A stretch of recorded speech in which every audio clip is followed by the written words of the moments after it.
I refuse to not be first. Do we do enough? Well, I never shut up about it. It must have been about 16, 17. We nicked their guilt rings. Right, the bouncer's guilt ring. This is no good for me. That's the reality. If you want the honest truth, and I see it every day. Yeah, I'm feeling good. Just back from LA this morning. That was a good trip. Yeah, we got to talk about that trip. Good trip in more ways than one. Yeah, in every way. It was sun.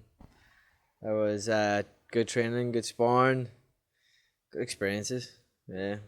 Talk to me about the gyms out there, because the couple of times I've been to gyms in America, every time people are sparring, it's kind of like a doghouse. It just seems like it's almost like a more competitive environment, I guess, than the gyms you get over here. Yeah, well, look, we were out there for Tommy Walsh's training camp for his fight on the 27th of May.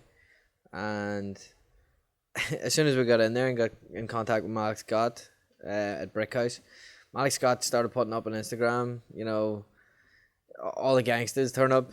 That's what he said. All the gangsters turn up. We got some work here. There's a kid over from the UK. And he also put in there as a 140 kid coming over from the UK if anybody wants to show up. But nobody showed up for me. Yeah. But for Tommy, loads showed up. And it was really rough sparring. Everybody was shouting from the outside. It was a real intense atmosphere. But it was fantastic because those experiences going to help you overcome adversity in the ring and outside of the ring. And get your head right for them sort of situations. So I think it's good to get in that atmosphere in the gym. I know some of the sparring you done, and I'll just go to something you told me off camera. You said there was a time where a couple of fighters walked into the gym, or you walked into the gym, and they kind of looked like, who's this guy? Kind of not knowing anything, and then that's when you kind of meet and spar these Cubans and these kind of guys who've been on the senior squads, the Olympic squads and that. So, but you said when you walked in, they were a bit like, what's this guy doing? I have that look about me.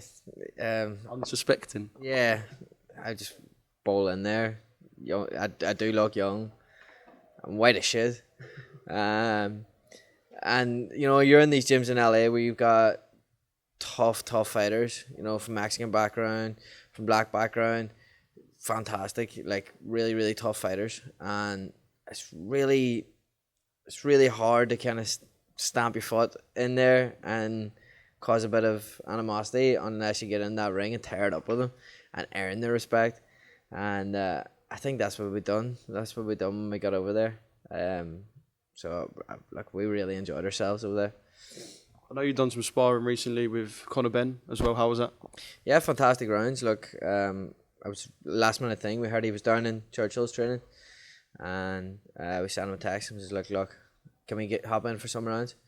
And he says, "Yeah, look, I'm only taking it easy at the moment. But look, I'll let you know. Land down, you can hop in for some rounds." So landed down, and he had done a few rounds before I hopped in. I hopped in for a few rounds then to spar, and then I finished off another few rounds with another top prospect. But that was like it's a fantastic experience for sparring with Conor, and it also allows me to gauge my level. Like I know my level's up there. And I think that just confirmed it with the spar.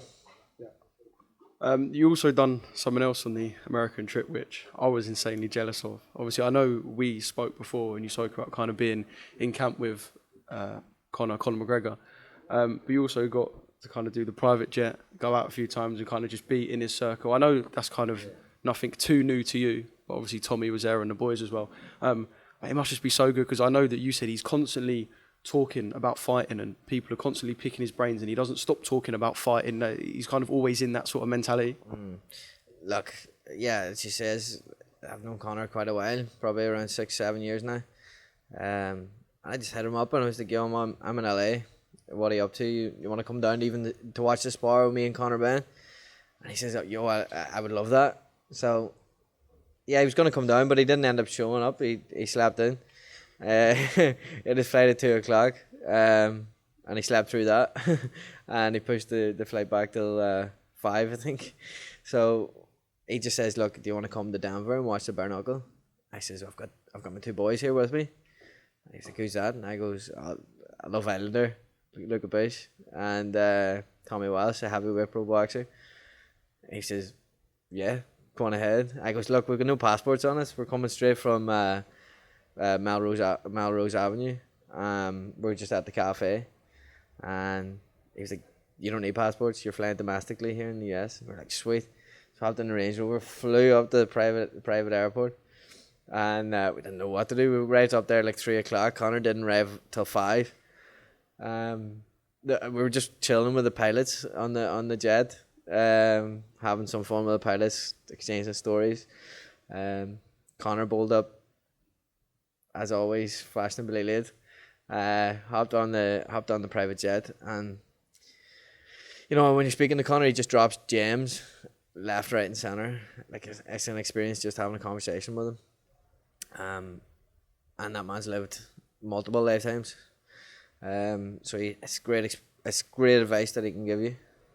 Yeah, because that clip of him kind of teaching you or telling you something, I must have seen that about 40 times now. I feel like, well, you posted it. It was on his Instagram, Hennessy, Tommy's. That clip kind of done the rounds. Yeah, well, look, when somebody of Connor's caliber is giving you advice about fighting, you listen. You listen intensely. You don't interrupt them.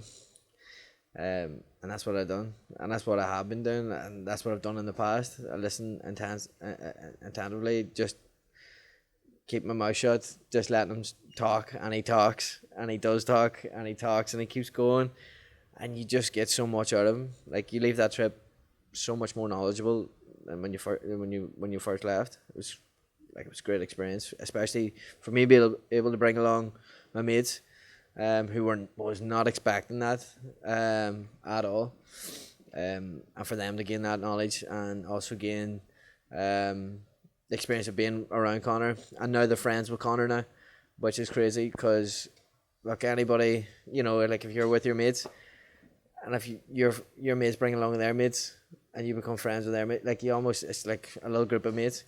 So it was good. Look, it was good for them to come along. Yeah, look, wicked. I am quite jealous of that little private jet bit with Connor. I'll come next time, don't worry. And a couple of forged stouts we had, maybe a couple of proper 12s.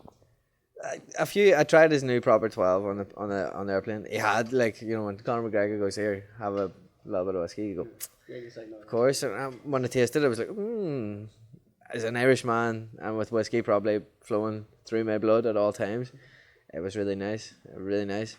His new apple whiskey. But now I tried his forged stout as well. Like, I'm a Guinness connoisseur. I know my stout. It's there. Yeah. It's up there. Yeah. It's up there, and but it's good to see, you know, another on the market as well, and Connor's smashing it. He's a marketing genius. Well, this trip to Dublin, where we all go to the Black Forge and I film it for IFL, I'm gonna pencil that in the books. Obviously, all of this in terms of the fight in the gyms and the kind of the advice you're getting will help you massively in your career. You're here tonight. Any talks around Queensbury or any management companies at the moment, or just kind of something to solidify you and give you the platform you need and you deserve? Look, I'm showing up everywhere. Is that what it's about? Just making sure as many people see your face as possible? Yeah, not even that. I like coming to the boxing. I like seeing other fighters who I know also and giving them support. Seeing Willie Hutchinson here tonight, going for that WBC belt, isn't it? So it'd be fantastic to see him get the win tonight. Me and Willie goes back to our days in Russia, training camps, him for Scotland, me for Ireland, messing about, having stories. Remember we talked in our last interview about the stories that I could tell, and Willie was involved in them. Absolutely, Willie was the main antagonizer. I bet he fucking was as well. What do you expect when Scottish and Irish people get together? There's going to be carnage, and that's what it was. And it'd be fantastic to see Willie now in the pros solidify him as a champion.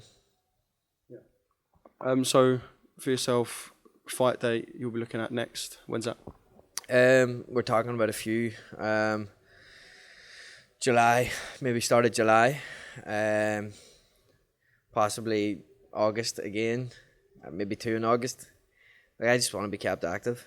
Moving into 8-rounders now. Like, my last two fights were scheduled 6-rounders against an 8-2 opponent and a 6-1 opponent. and first one, first round knockout, second one, second round knockout. They're over very quickly. I'm taking no damage, so I may as well get back in there, you know. So I'm doing well. I'll be back out soon. Tiernan, brilliant, top man. Thanks for your time. I appreciate you. Thanks for speaking to IFL TV. Cheers. Thank you, guys.